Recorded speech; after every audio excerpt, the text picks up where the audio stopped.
حضرت عمر جن کو تخت حکومت پہ بیٹھتے تھے اور ان کا تخت کو سونے زبرجد کا نہیں تھا، مسجد نبوی کی چٹائی تھی، اور سارا دن وہاں بیٹھ کے لوگوں کی باتیں سنتے، اور جب رات کے اندھیرے گہرے ہوتے عمر بھیس بدل کے مدینے کی گلیوں کا گشت کرتے۔ کہا تمہارے گھر سے دھواں نکل رہا ہے اور بچے رو رہے ہیں، ان کو کھانا کیوں نہیں دیتی؟ کہنے لگی عمر کی جان کو رو رہی۔ عمر کے پاؤں تلے سے زمین نکل گئی۔ کہا کیا ہوا؟ کہا 3 دن سے ہمارے ہاں کھانے کے لیے کچھ نہیں ہے، روزانہ بچے روتے ہیں اور میں ہنڈیا کے اندر پتھر ڈال کر کے نیچے سے آگ ڈالتی رہتی ہوں کہ بچے انتظار کر کر کے سو جائیں گے، کم وقت سو بھی نہیں رہے، اور وہ پتھر پکیں گے بھی کیا، اور میں عمر کی جان کو رو رہی ہوں۔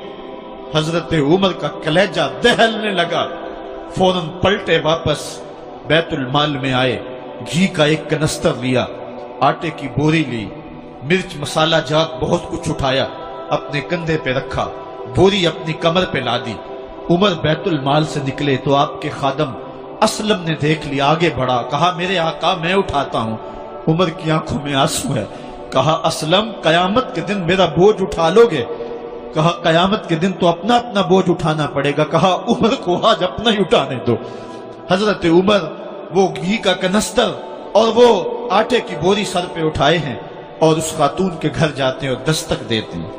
وہ جب دیکھتے ہیں اس کی جان میں جان آ جاتی ہے۔ کہا جلدی جلدی آٹا گوندو، اور عمر سبزی کاٹنے لگ جاتے ہیں۔ حضرت عمر رضی اللہ تعالی عنہ سبزی تیار کر دیتے، ادھر آٹا گند جاتا ہے، اور پھر اوپر چولہا رکھا جاتا ہے، چولہے کے اندر آگ رکھی جاتی ہے، وہ کھانا پکانے لگتی ہے، آگ بجھتی ہے۔ تاریخ نے لکھا ہے آگ بجھنے لگتی ہے، عمر جھک کر کے پھونکے مارتا ہے، عمر جھک جھک کے پھونکے مارتا ہے۔ کھانا پک گیا اور بچوں کے سامنے کھانا رکھ دیا، بچے کھا رہے ہیں۔ اب بچے رو رو کے نڈال ہو چکے تھے۔ حضرت عمر اپنے ہاتھوں کو اور اپنے گھٹنوں کو اور اپنے پاؤں کو زمین پہ لگا کے، جس طرح بکری کا بچہ چلتا ہے، ویڑے کے اندر کبھی ادھر چلتے ہیں کبھی ادھر چلتے ہیں، تاکہ بچے مجھے دیکھ کے خوش ہوں اور دل میں کہتے عمر جتنا رلایا ہے اب اتنا ہنسانا بھی پڑے گا۔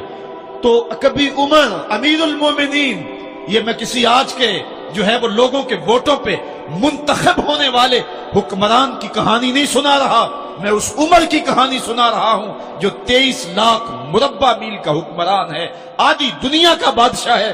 حضرت عمر جو ہے جس طرح بکری کا بچہ چلتا ہے، اس طرح اپنے ہاتھ اور اپنے گھٹنے زمین پہ ٹیک کر کے جو ہے وہ اس طرح چلتے ہیں۔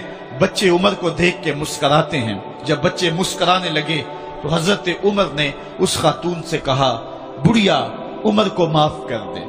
اس نے کہا تو اتنی ہمدردی کیوں کرتا ہے؟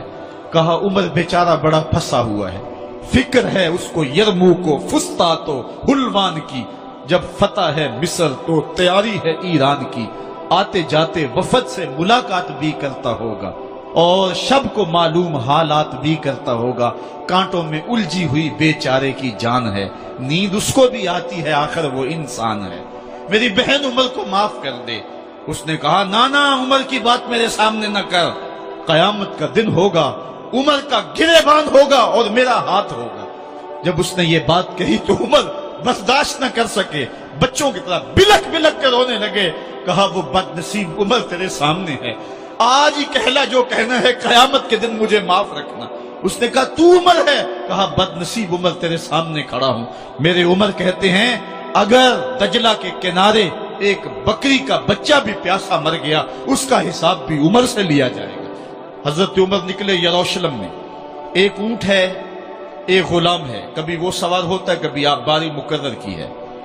جب قریب پہنچے یروشلم کے تو عمر کی باری نکیل پکڑنے کی اور غلام کی باری اوپر سوار ہونے کی آ گئی۔ غلام نے کہا آقا میں مرضی سے اپنی باری چھوڑتا ہوں، آپ آ جائیں، دشمنوں کے مفتوحہ علاقے میں آ رہے ہیں، تازہ تازہ علاقہ فتح ہوا ہے، اسلام کی شان و شوکت ظاہر ہو۔ عمر نے کہا اسلام کی شان و شوکت ایسے ظاہر نہیں ہوتی ہے، اپنی باری پہ تم بیٹھو گے، اپنی باری پہ میں بیٹھوں گا۔ لوگ منتظر کھڑے ہیں، دور سے جب دیکھا کہا اس کی ہیبت سے کانپتے تھے ہم، یہ تو کوئی حبشی لگتا ہے، رنگ کالا ہے، ہونٹ موٹے ہیں، اس سے تو زیادہ حسین اس کا غلام ہے جو آگے آگے چل رہا ہے۔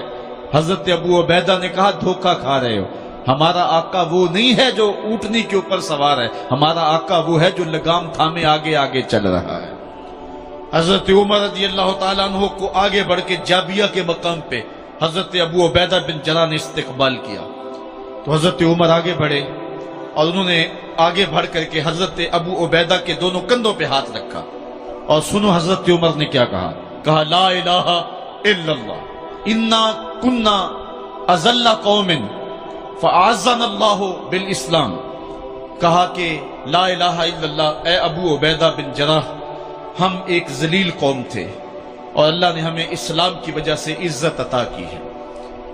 اور میں تمہیں ایک تاریخ ساز بات کہنے لگا ہوں، اور وہ یہ ہے کہ جب تک ہم اس عزت والے اسلام کے دامن کو تھامے رہیں گے ہماری عزت قائم رہے گی، اور جب اسلام کے علاوہ کسی اور جگہ سے عزت ڈھونڈیں گے تو رسوا کر کے رکھ دیے جائیں گے۔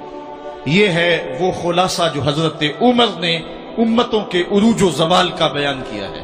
اس امت کو جو خیرات ملی ہے تخت و تاج کی، وہ پینٹاگون سے نہیں ملی، وہ واشنگٹن سے نہیں ملی، وہ وائٹ ہاؤس سے نہیں ملی، وہ محمد عربی کے جوڑوں کا صدقہ ملی ہے۔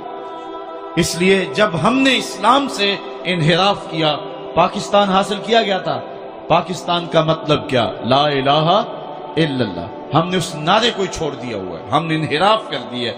آج ہماری نظریں مغرب کی طرف لگی ہے کہ تخت و تاج اس سے نصیب ہوتے ہیں، اور دنیا کے اوپر ہم رسوا ہو کے رہ گئے۔ ہماری پستی، ہماری زبوحالی، ہماری ذلت کا سبب یہ ہے کہ جس جگہ سے ہمیں عزت ملی تھی ہم نے وہ مرکز ہی چھوڑ دیا ہے۔ اس مرکز حیات کو، اس مرکز زندگی کو، اس مرکز عزت کو ہم نے چھوڑ دیا ہے، اور دنیا کے اوپر ہم رسوا ہو رہے ہیں۔ انہی حضرت عمر کی کہانی ہے۔ وادی تہامہ سے گزر رہے تھے کہ بچوں کی طرح بلک بلک کے رونے لگے۔ کہا عمر جوان آدمی ہو اور بچوں کی طرح بلک کے رو رہے ہو؟ کہا تم نہیں جانتے، مجھے بچپن کی کہانی یاد آ گئی۔ کہا کیا کہانی ہے؟ کہا یہی عرض تہامہ تھی، میرے باپ خطاب نے مجھے 5 اونٹ دیے تھے، کہا انہیں لائن میں کھڑا کرو سیدھا، میں آگے والا سیدھا کرتا تھا، پیچھے والا ٹیڑھا ہو جاتا، پیچھے والا سیدھا کرتا، آگے والا ٹیڑھا ہو جاتا۔ میرے باپ خطاب نے مجھے بڑا مارا۔ کہا ایک عرب کے بیٹے ہو کہ تم سے 5 اونٹ لائن میں کھڑے نہیں ہوتے؟ کہا ایک زمانہ عمر پہ وہ تھا کہ اس سے 5 اونٹ لائن میں کھڑے نہیں ہوتے تھے، اور آج شرق سے لے کر غرب تک 23 لاکھ مربع میل کی حکمرانی اور انسان بھی لائن میں کھڑے ہیں۔ یہ محمد عربی کے جوڑوں کا صدقہ نہیں ہے تو اور کیا ہے؟ عمر سے تو 5 اونٹ لائن میں کھڑے نہیں ہوتے تھے۔ سبيل الدموع سبيل مريح